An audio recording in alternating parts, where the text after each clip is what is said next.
Guys, কেমন আছেন? এটা দেখুন, আমাদের মুরগি বাচ্চা হয়েছে। এটা আমাদের একটা মেশিন, সেইখানে আমার দাদু ভাই বসিয়েছে। কেমন লাগছে তো বলবেন, দিলে কমেন্ট লাইক এগুলো দিয়ে জানাবেন আমাদেরকে। স্টার্ট সরে যাবে একটু পরে। একটা চেয়েছে কেন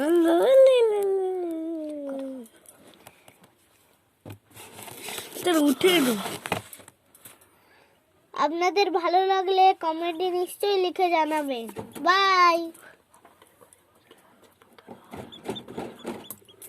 আমাদের ঘরে মুরগি বাচ্চা ফোটানো হয়ে আমার দাদু ভাই ফুটিয়েছে। দেখুন কি সুন্দর লাগছে। সবে হয়েছে বলে এরকম মনে হচ্ছে।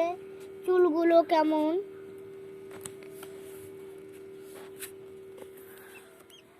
Bye bye. ওই যে মুখটা তো উঠেনি। হাইতে এবার কষ্ট দিলে। আরে যা